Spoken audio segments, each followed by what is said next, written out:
Hey y'all, I'm James Wright. Welcome to my shop. We are back for another joinery window live, and so we are actually making a joinery window. And a joinery window is, well, let me just flip this over.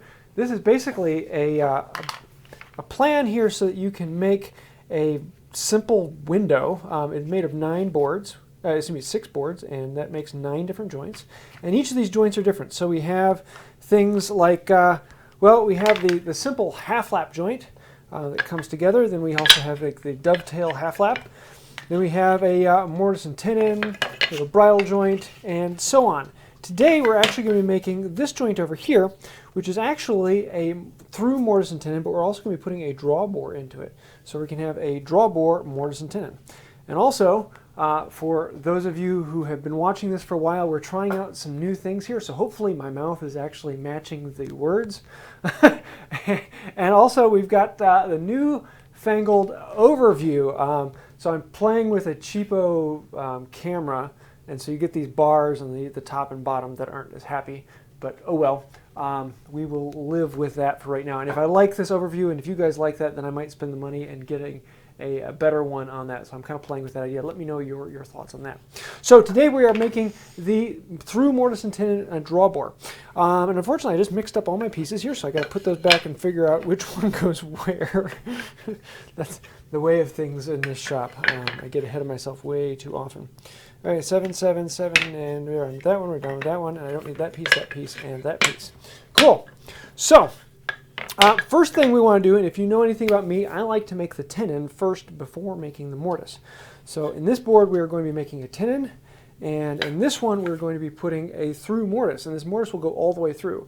And one of the problems with through mortises over a regular non-through mortise, like this, switch that back over, with a regular mortise that is stopped, when it goes in, it really doesn't matter too much. If you're off kilter a little ways, it's not a problem. But if we were to go all the way through this board and it comes out the other side, if it's off kilter a little ways, then you're going to have an opening here that's very obviously off center one way or the other.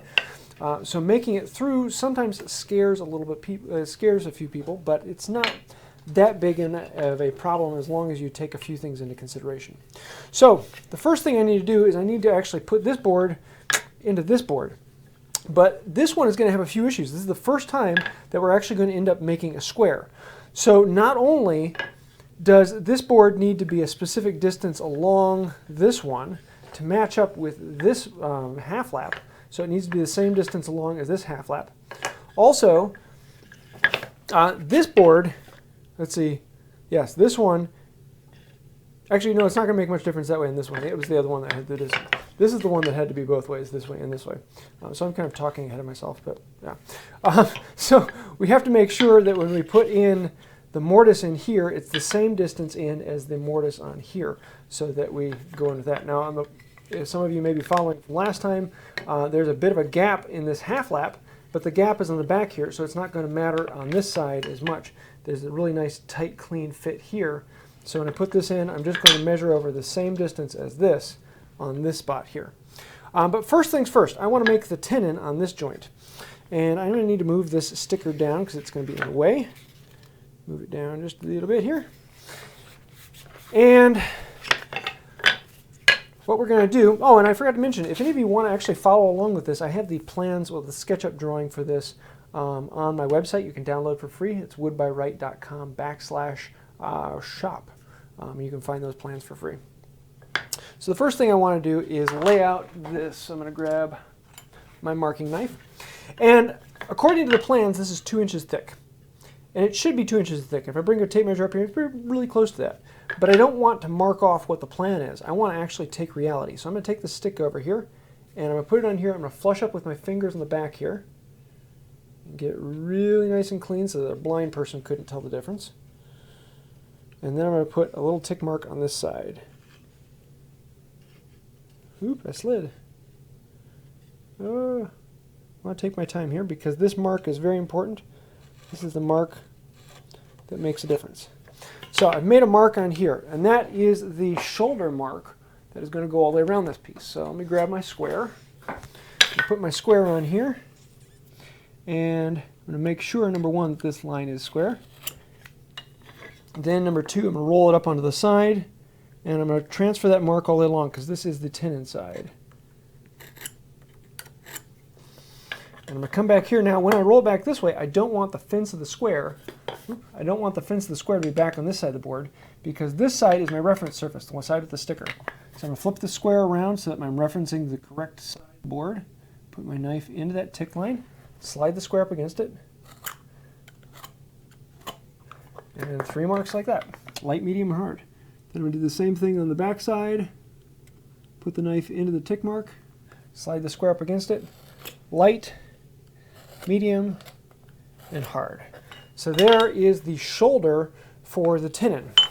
Now the next step I need to work with is what is the tenon thickness going to be? In this case, I'm actually going to use my mortising chisel, and I'm going to want to put it on here. Now I really don't care exactly where that is, except for we're going to be doing a through tenon, so you're going to be seeing this tenon on the other side. With the blind tenon that we had in the past, it wasn't a problem at all because if this was off center, oh well, no one's going to see it.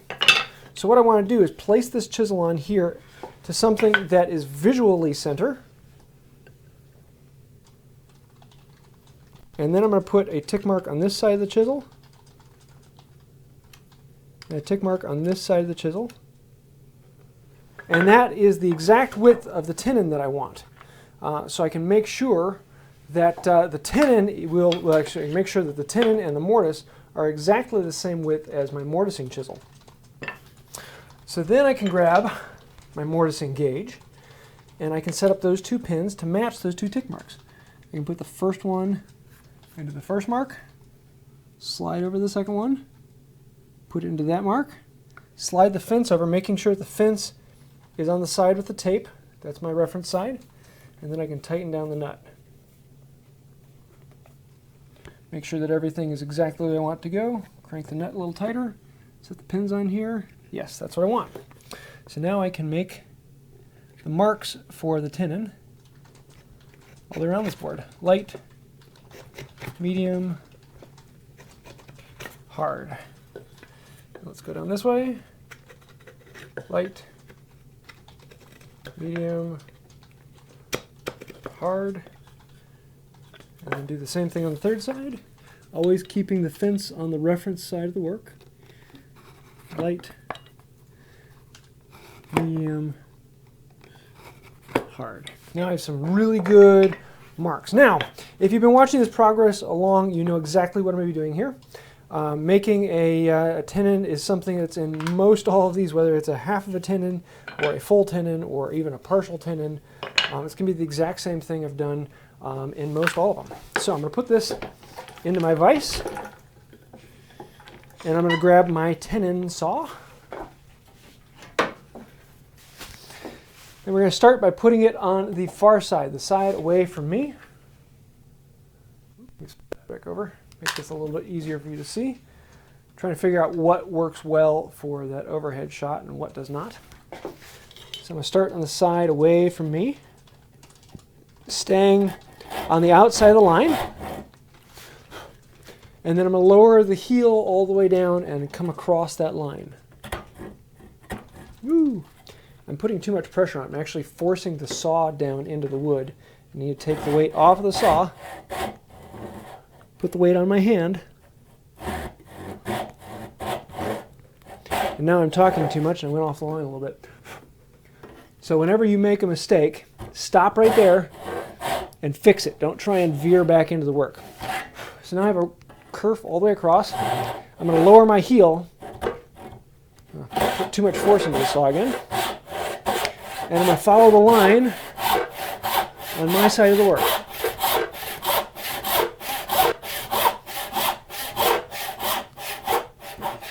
Do the same thing on the other side of the cheek.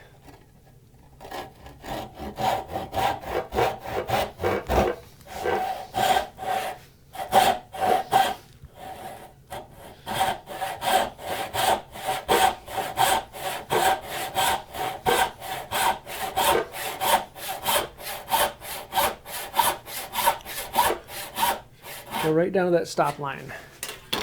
Then we can turn this around. Try it from here. Is anyone saying anything about the overhead? Except that it has the unsupported signal public broadcast look every time you switch? Yeah. I'm trying to figure out how to get rid of that when I switch back and forth, but I'll figure it out someday. Someday these broadcasts will be perfect. No, you got to put like a subliminal message every time. And I don't know why it did that, because I haven't changed any of the settings from last time. And I was using the same switcher then. Is it because of the GoPro? I don't think so, but I don't know. Who knows? Now I'm just cutting down the opposite side. Until I've got my tenon. Making sure at the depth all the way across. And now we can cut down the shoulders. I'm going to use my bench hook. Grab a crosscut saw. Or a saw with crosscut teeth. Put it here on the bench. Here, I'll move this over a little bit so you can get a better look on this. And then cut down these shoulders. By this point in the project, this should be old hat. You've done this several times already. I'm going to clean some gunk out of my shoulder there. It's the exact same thing. You notice I don't have a knife wall in there.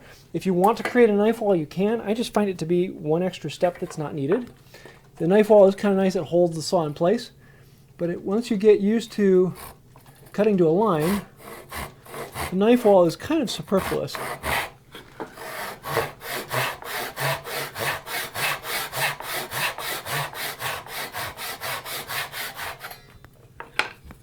A little more. Just like that. Flip it over, do the same thing again.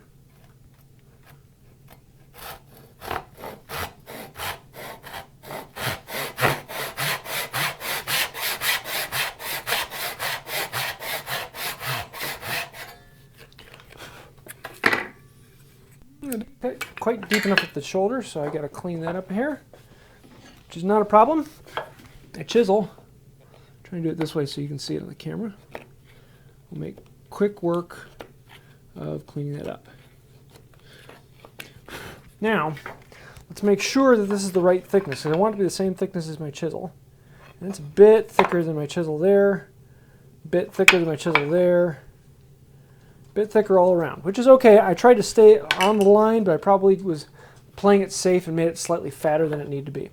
So, I have a couple different options. I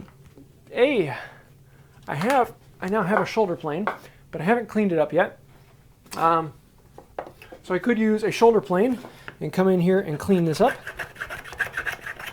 But I haven't actually cleaned this one up, so I don't know if I trust it yet. So I'm not going to use that. I'm going to use it the way that I've been doing it for a while, which is just a chisel and a normal bench plane. Not everyone has a shoulder plane. They're expensive, they're hard to come by, so let me show you what I do for that. Put it in here, flip this over, move this camera down, exit, zoom in just a hair. There we go. Give you that view. So what I can do here, I'm going to use this chisel, and I'm just going to pare in. And on one side you're usually going against the grain, one side you're usually going with the grain. This side I think is the side I'm going against it. And I'm just going to pare out just a little bit. Just about the thickness that I'm guessing I need. And then clean out down to the shoulder. And what this then allows me to do is it cleans out everything up next to the shoulder. And then I can come in with a regular plane. And I want to try this one. Back you up just a hair. And just a regular bench plane, even though it has this side of the mouth here, I can still clean up this side of the work.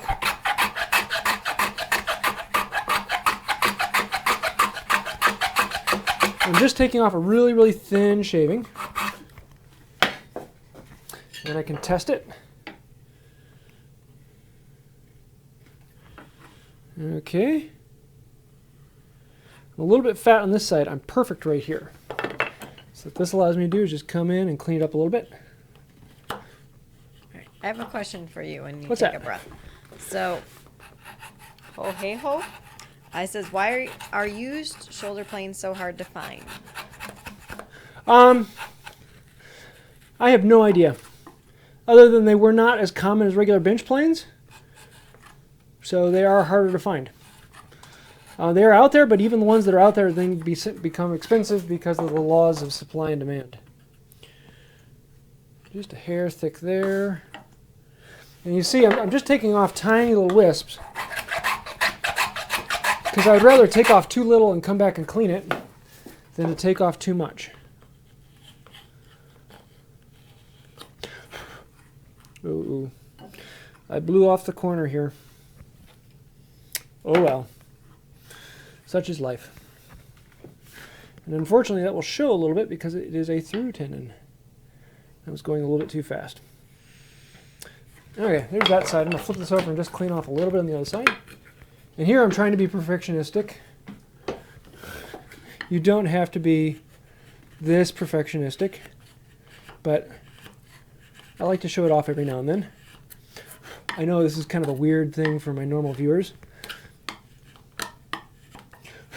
Except for blowing out that corner, that wasn't very perfectionistic, was it?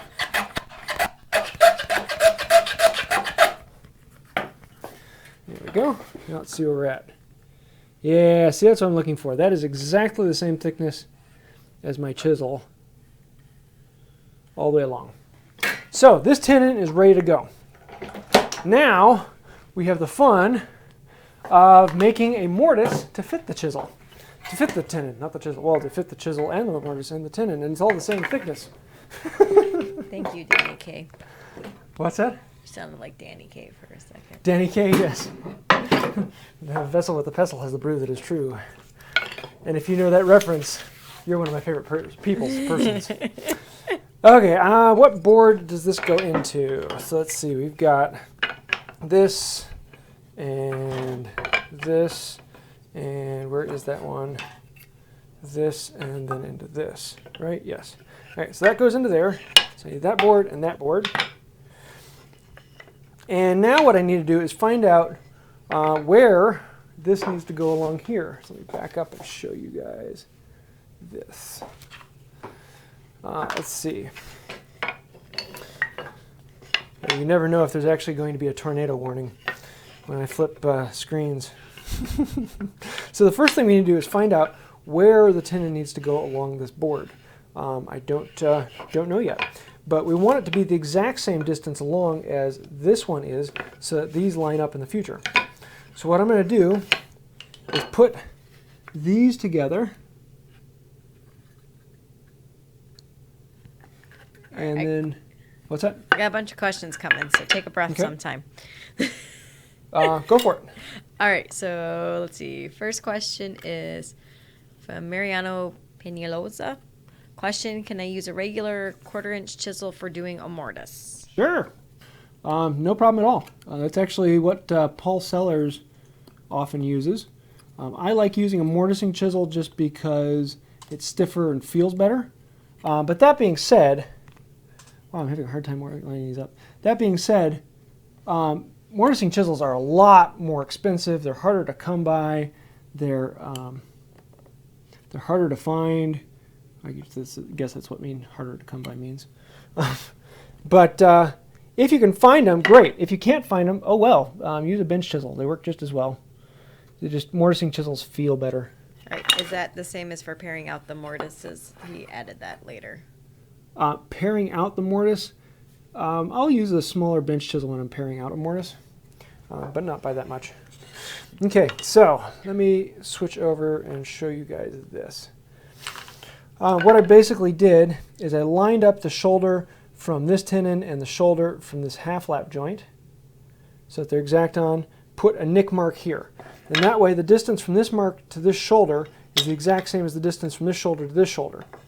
Now what I want to do is put a square across here, and I'm going to do a light line all the way across. I'm not going to do anything heavy, just a light line right there. Then I'm going to put this tenon on here, and I'm going to put my mark in that line, slide this up against it, and then put a tick mark on the far side of the tenon. And this way I know that this tick mark and that line are the exact distance across as my tenon. Whether or not that tenon is the same measurement as what the drawings say, it is what reality is. Just a light line across here.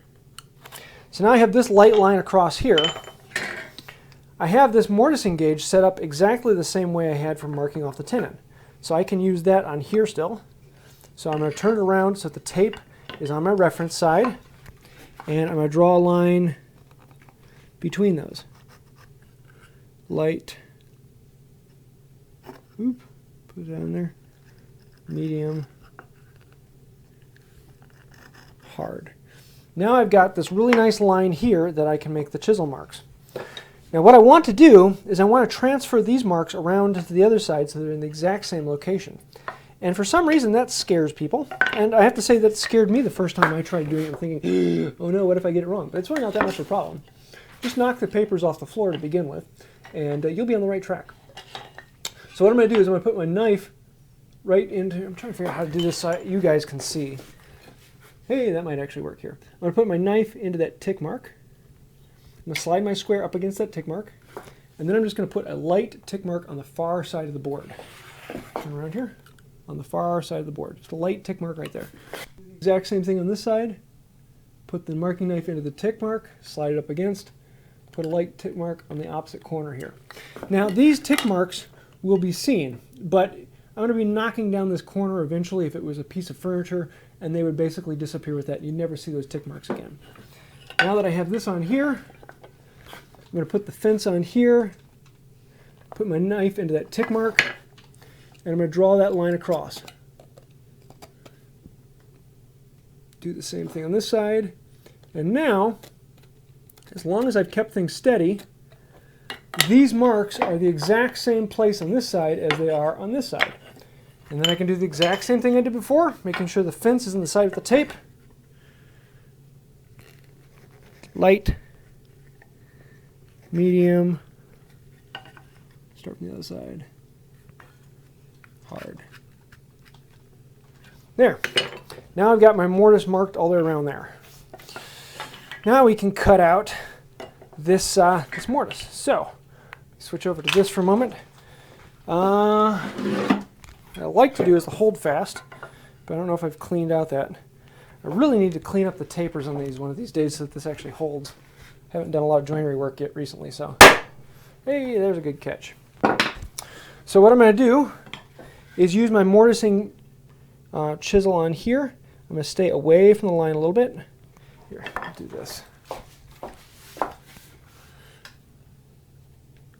See if you guys can get a good shot of that.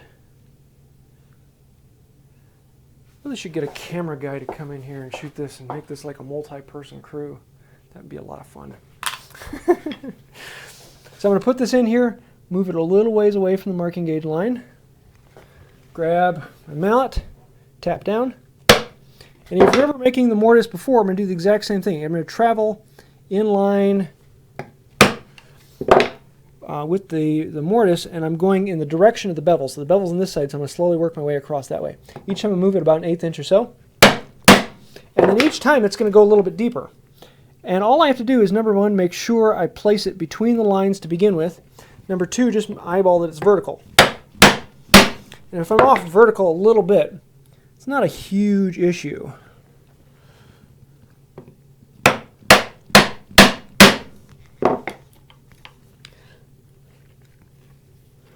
Look at all that waste coming out. And at this point, it's rinse and repeat.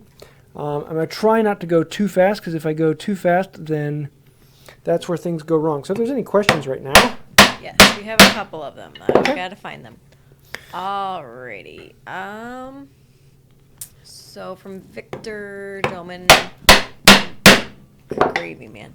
What's quicker in your opinion, smoothing down the tenon or paring out the mortise? Smoothing down the tenon. I much prefer to work on the tenon than the mortise.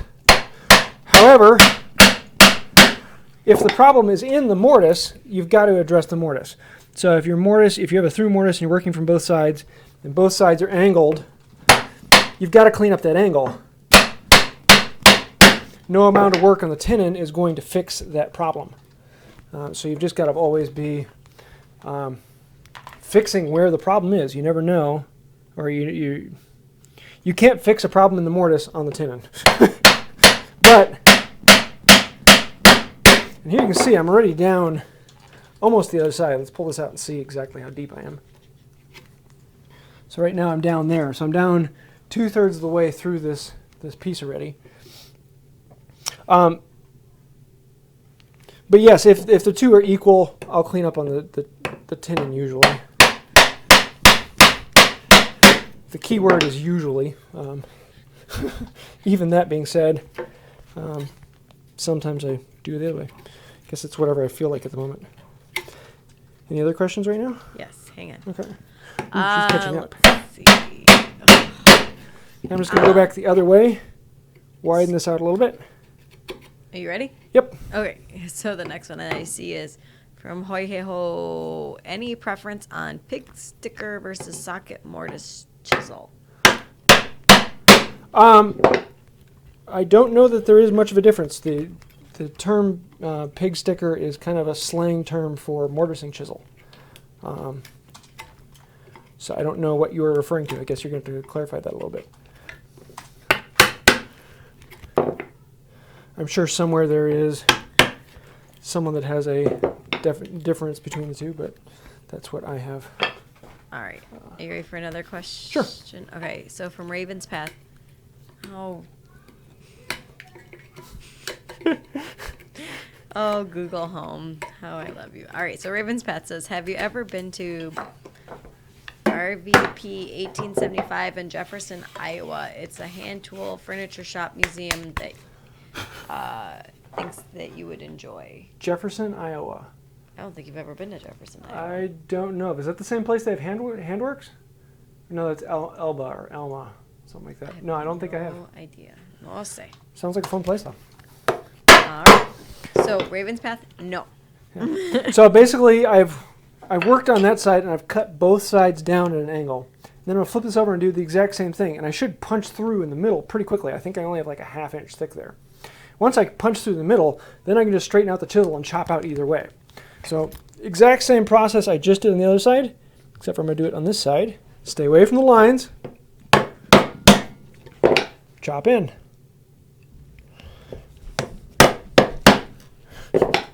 Here come the kids. Apparently someone doesn't understand the term bed. Mommy,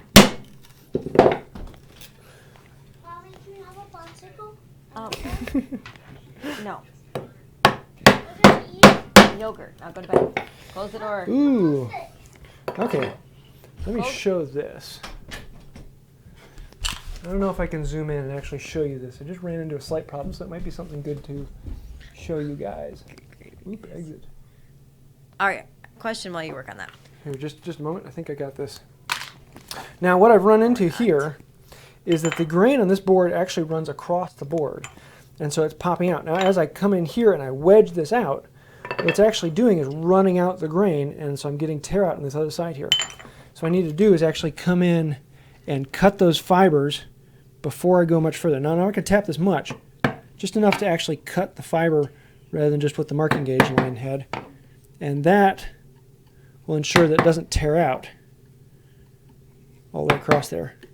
So, yeah, not terribly disastrous or a problem, but something to watch. Just make sure you don't like drive this down in. I'm just barely tipping this in, because if you push it down in too far, you'll split out the wood. There, that's all I need, and I can keep marching. Sorry, what you got? All right. So they think, clarifying my guess, is that use a tang chisel instead of a pig sticker is what they meant. Unless they mean a tang instead of a socket chisel. Okay, pig sticker, and it says uses tang to connect the handle. W is using one now. I have no idea. Yes, this one uses a tang, and I don't have any socket chisels here. I have another one. But yeah, if you're talking about a socket as opposed to a tang, I generally prefer a tang. Personal preference, nothing massive. Sockets just have an added steps of issues that I don't like messing with. But a lot of people really like the feel of of a socket chisel. They have a very traditional feel, and you can switch out the handles on them, and they do have several benefits like that. But yeah.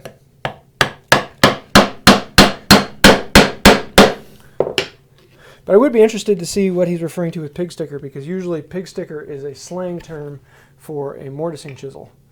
This would be a pig sticker, whereas both of these are tang chisels. This one's a bench chisel, this one's a mortising chisel.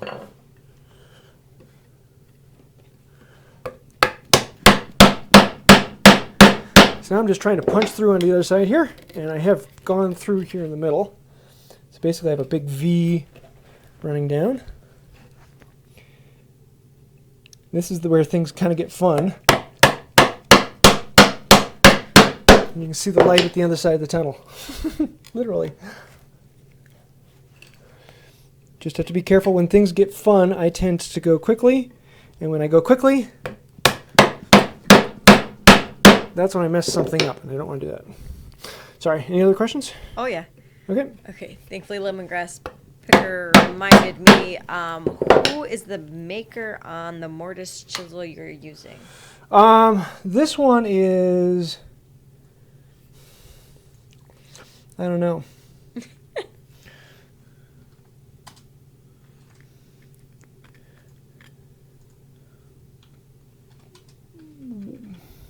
I can't read it. W. Ash and Company, I'm guessing. Wabash and Company? No, W. missing letter, ASH and Company. So, I do not know. I picked this one up at a Midwest tool event for $5, and I really like it.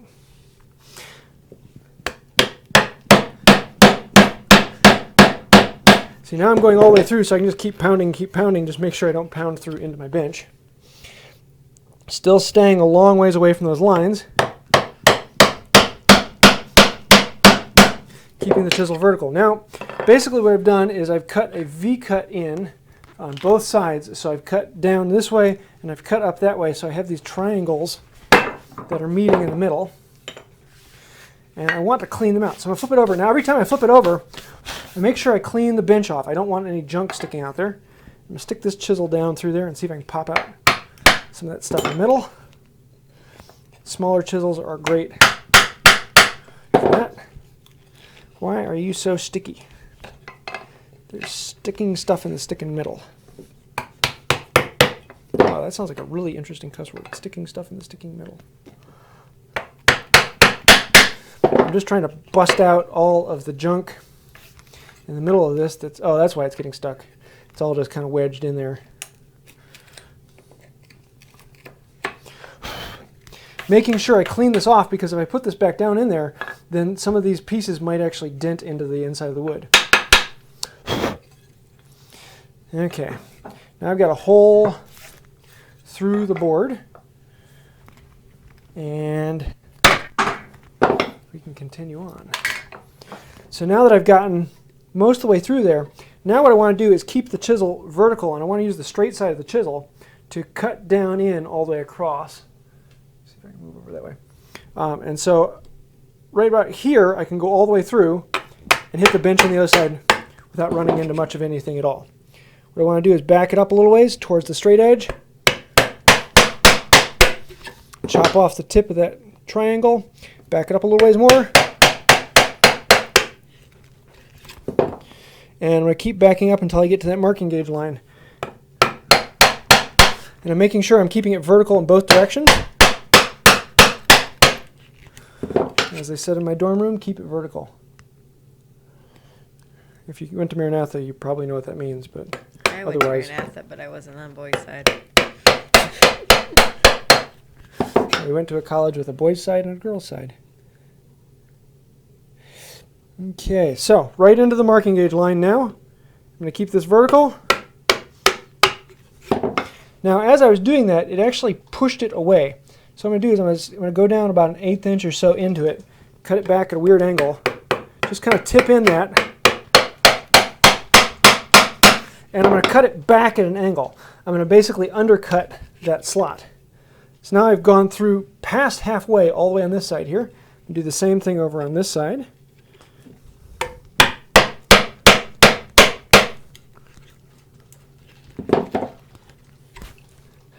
do like a good mortising chisel.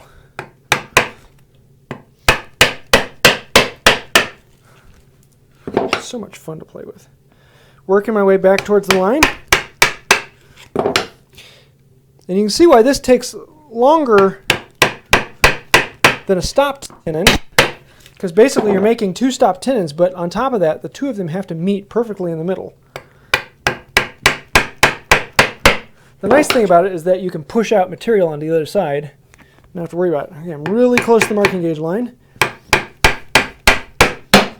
Keeping it vertical. Oh, I think I hit the bench. Oops.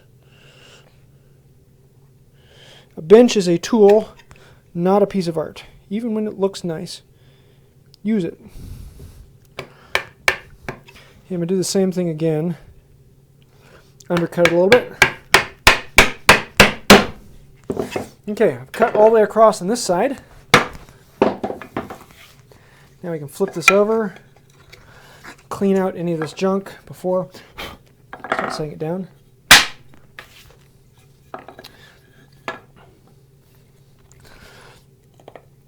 I let too much of it pile up in there. If you let too much of it pile up, then it just kind of becomes a new solid wedge. It can sometimes be a pain to wiggle out,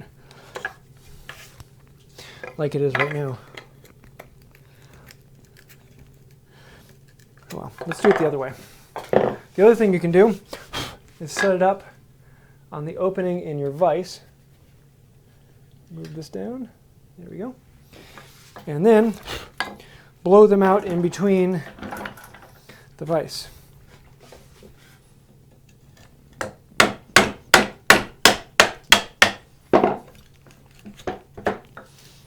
Knock all that junk out and through.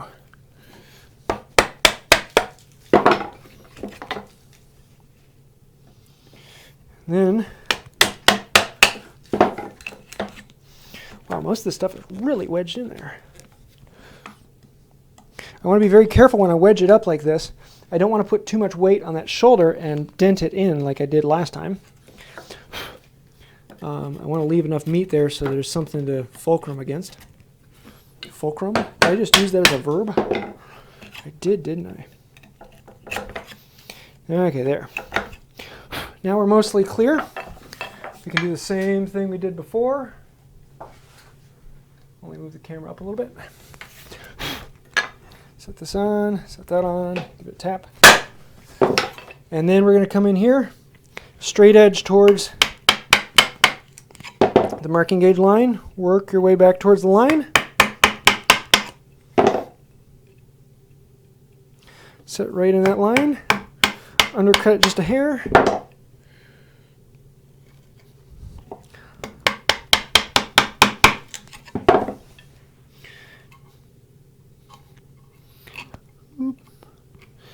Any questions? Yeah. Okay. All right. Hang on, because they've talked and you've been so long. All right. Let's see. From Aubrey Kuhn, do mortise and tenon dimensions / ratios change for using thin stock and or wood that is softer or with splintery grain? And what would you say is the minimum mortar and tenon size before considering whether to draw bore or not? There are a lot of books that have been written on that subject, and there are even more arguments that have been created one way or the other. And there have been knockdown, drag-out fights that will occur, especially among hand tool people. And my usual rule of thumb is that a tenon and mortise are 1/3 of the total thickness.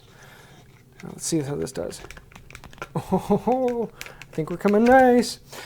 So I like to make it 1/3. So if it's 3/4 inch thick, a 1/4 inch tenon. Draw bore, you can make it any size you want. You just use a different size dowel. So the bigger the tenon, the bigger the dowel.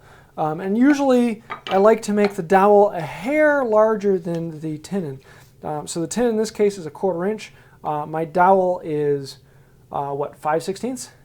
5/16? Yeah, 5/16. So 1/16 more than the thickness of the tenon. Actually, I think it's more. I think this is 3/8. Yeah, it's 3/8. So a little bit more than that. But I mean, it's just a rule of thumb. There's nothing special about it. Now, next thing I'm going to do is I'm going to look in here, and let me see if I can do this. I'm going to look in here and see if there's any junk. And in this case, there's some little wispy things in here that I just want to come in and pry out. So I'm going to set this back up on here. I'll refocus for you. And I'm just going to come in and pare out with a bench chisel. 3/4 inch bench chisel. You just want to get rid of any of the wispy hairs on the inside. Those can just cause a spot for something to jam up on. Now,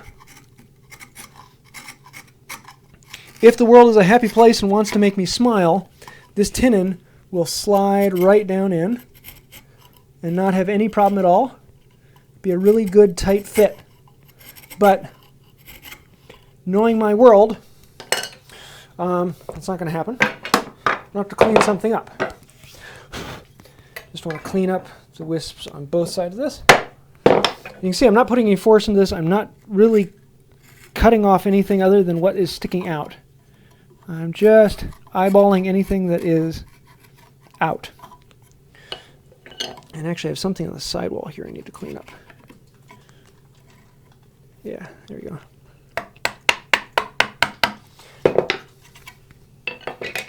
There we go. So, let's see how this fits. Make sure I've got that on there, I got that on there. So this should slide right down into that, like butter.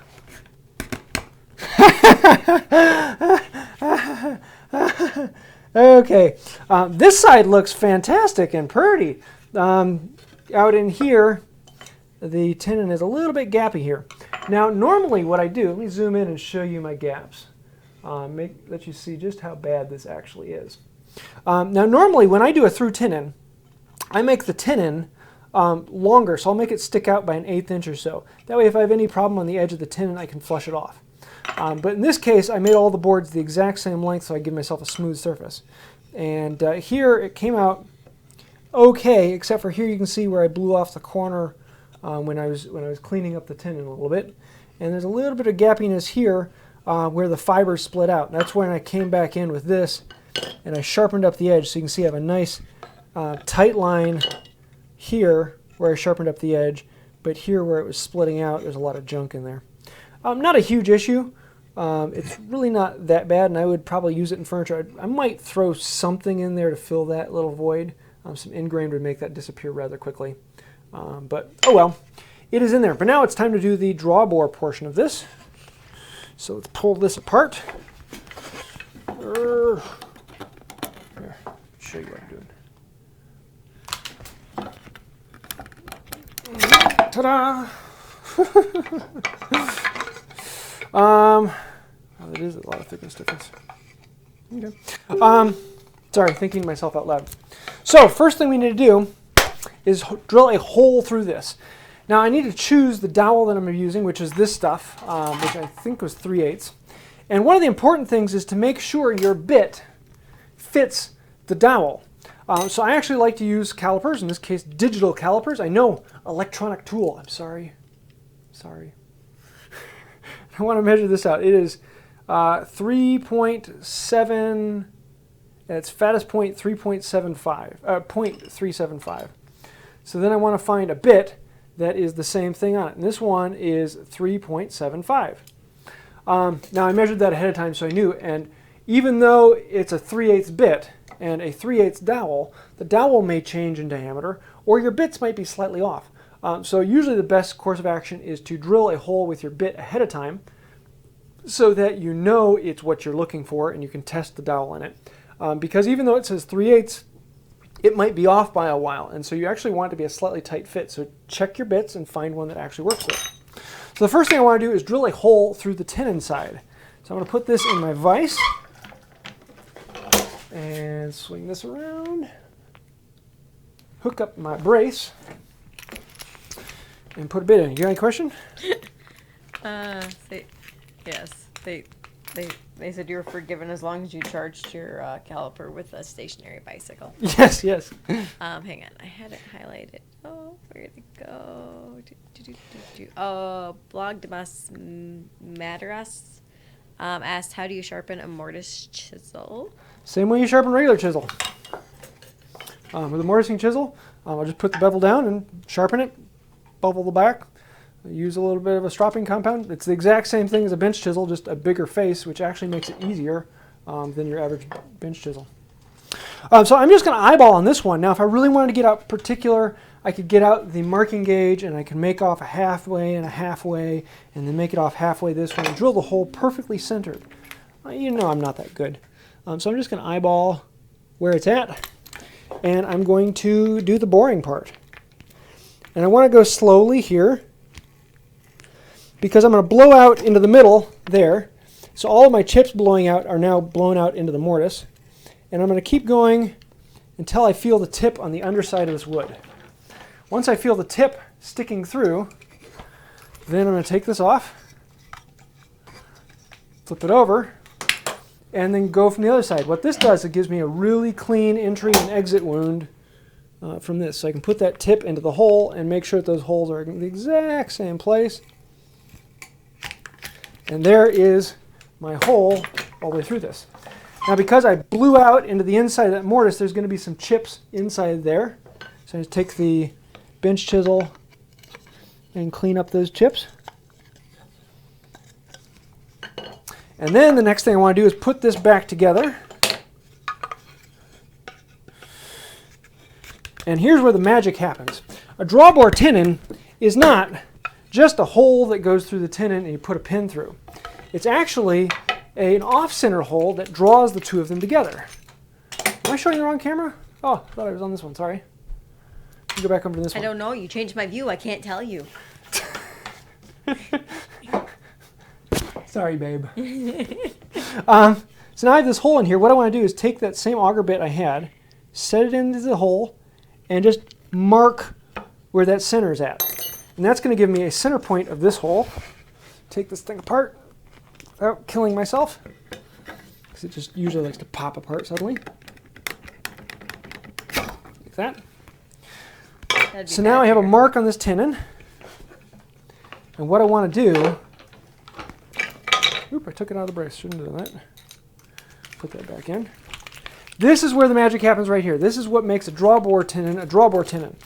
If I put that right into that mark I made, and then I'm going to move it like a 1/16 to an 1/8 of an inch toward the shoulder. Go towards the shoulder. And then drill your hole at that spot.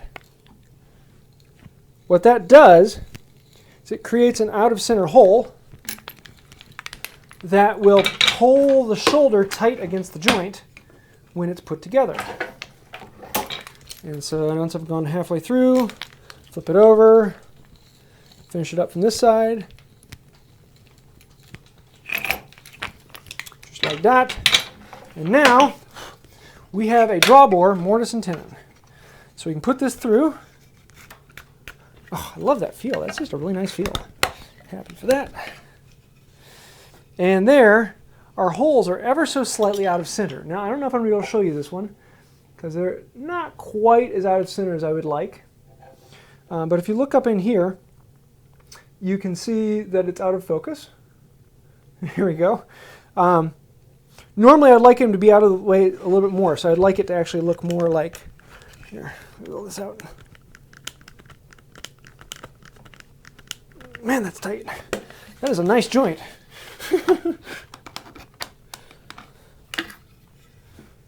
Yeah. Normally I like them to look like that, where you can see the tenon is sticking up in there. And that way when I drive it down in there, it will suck the board up into it and tighten up the joint for me. And so it actually will pull this board up into the joint.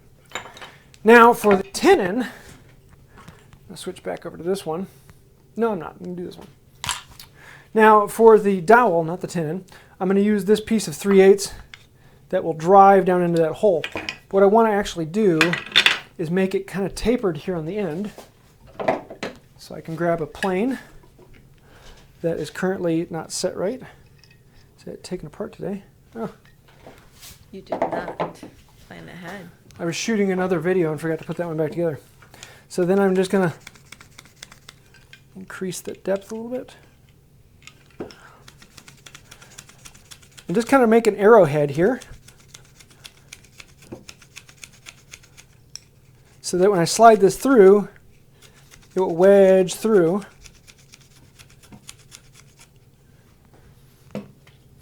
And now I have this arrow that I can slide in there and pound it down in. And that will pull this board up into the other board.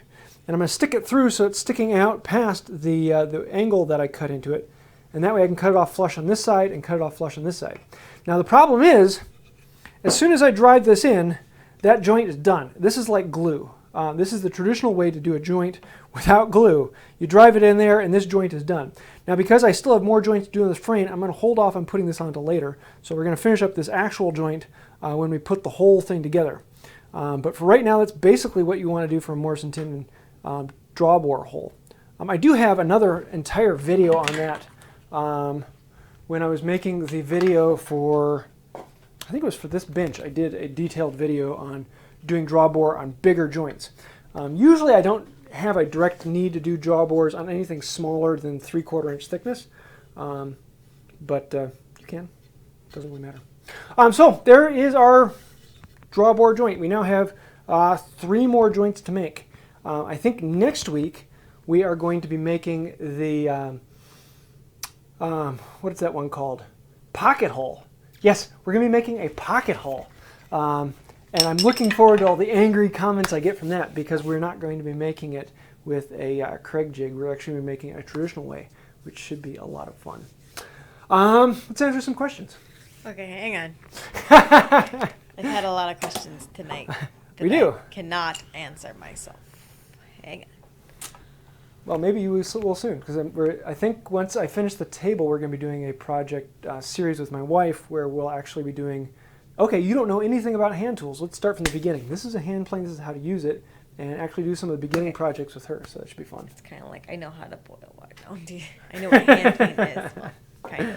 Anyways, let's see. Oh, Charles Arnold had a question. How many tri-squares do you have? I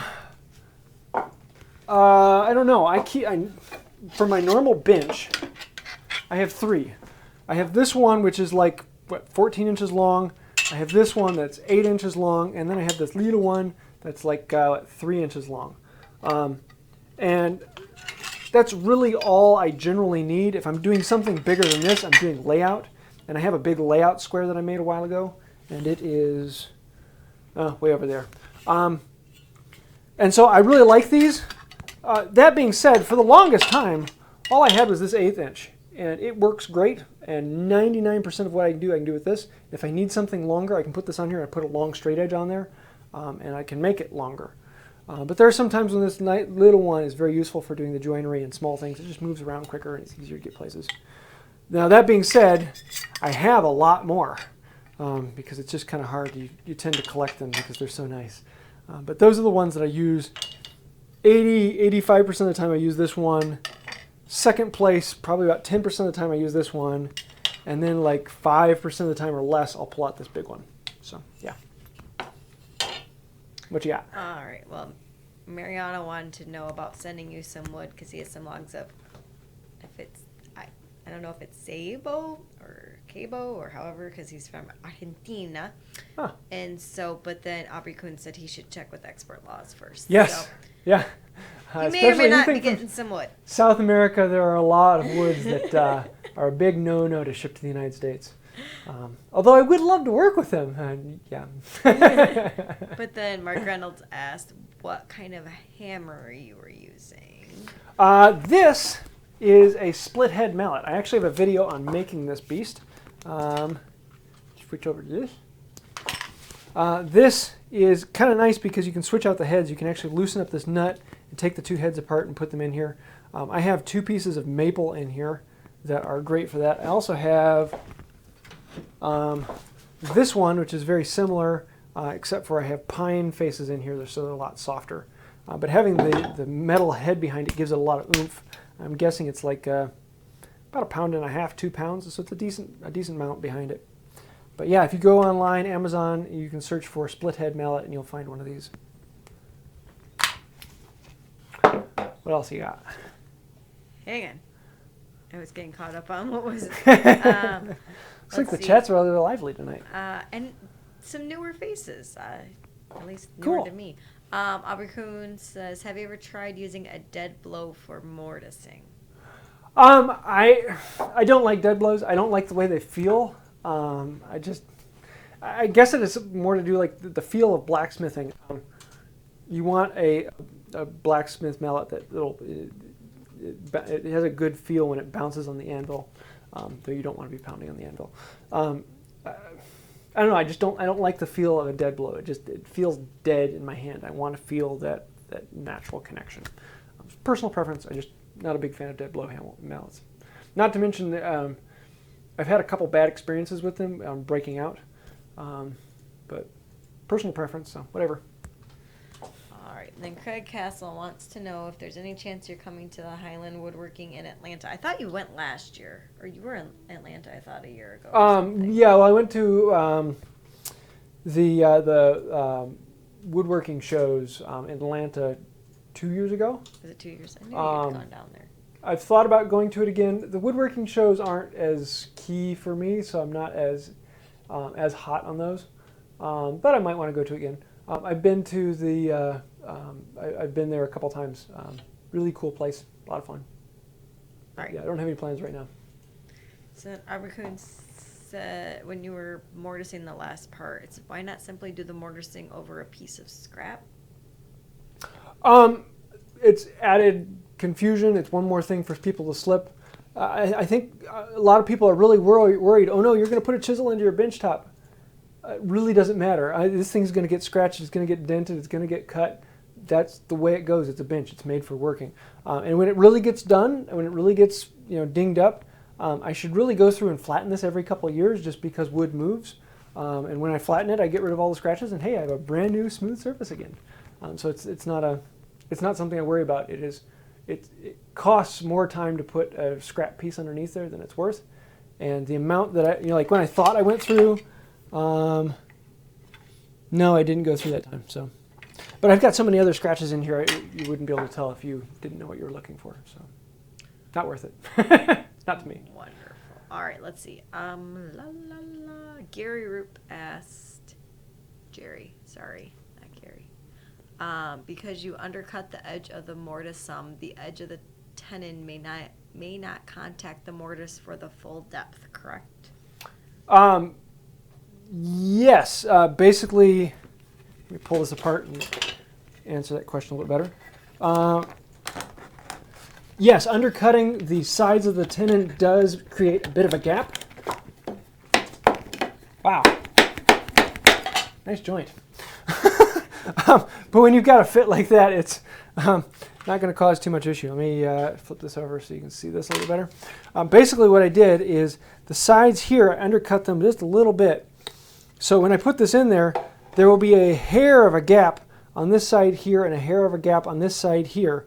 When I mean a hair of a gap, there's probably about a 1/16 in the middle, which on the sides is not going to make much of a difference. And if you're trusting glue to hold this together, you've got problems. I don't care what glue you're using, glue will eventually fail you. Some people do try to undercut the two sides of the tenon, so undercutting the faces that connect with this. I try and keep those faces as smooth as possible because that is your long grain to long grain. That's the main percentage of your joint connection. When this goes together, this surface here is what will provide the meat of the glue adhesion. So I don't undercut this surface. But these long edges, the tiny bit that they cause, it's really not that much of a problem. And with the tests I did with gap filling, that's really not going to create any difference in strength between undercutting the sides and not undercutting the sides. If that is the difference in your failure point, and you're cutting it way too close. So, yeah. Hope that answers your question. All right. Hang on. So there was a comment about seeing the Windex but no windows. I said it was great for the skin, but they didn't get my big fat Greek wedding reference. Yes. Put some Windex on. You got mosquito bites? So there you go. Eh? But they were saying it was because of the floats the slurry off the stones. I don't use stones. I use diamond plates, and so I use that Windex on that. For stones, I generally just use straight water. But for diamond plates, you want something that evaporates quickly, so there's less chance for rusting, and that is where Windex comes in because it evaporates very quickly. So yes, I use that for with wet stones. The slurry on the top is actually what does the cutting of your chisels. So when you're sharpening with that slurry, that's what's actually cutting it. With diamond plates, the diamonds are doing cutting, and the metal filings that you're actually shaving off get in the way of cutting more. And so this cleans the metal shavings out of the diamond plate, whereas with a whetstone, you actually want those shavings because that's actually what's cutting your chisel. And now we know. All right. La la la la la.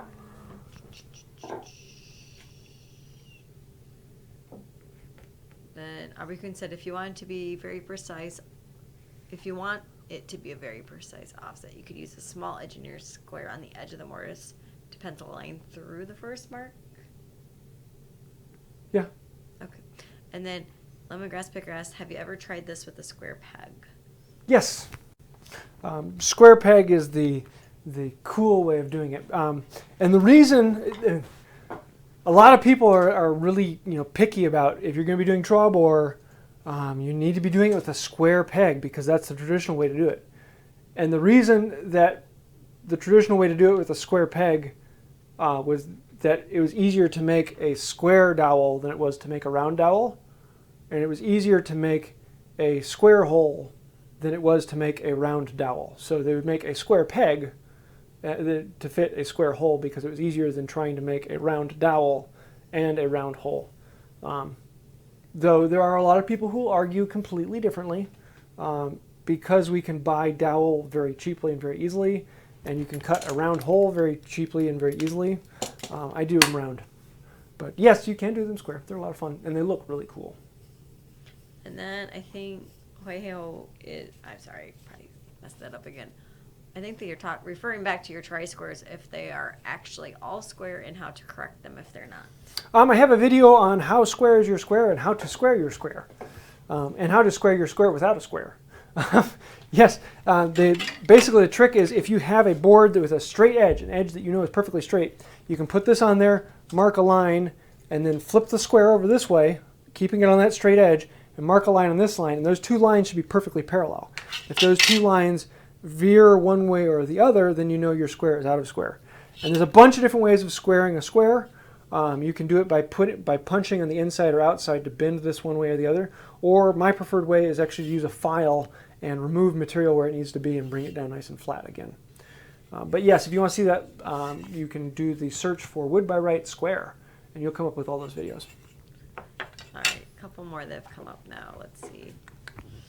Ed Graf, do you have any suggestions for making a portable French cleat system?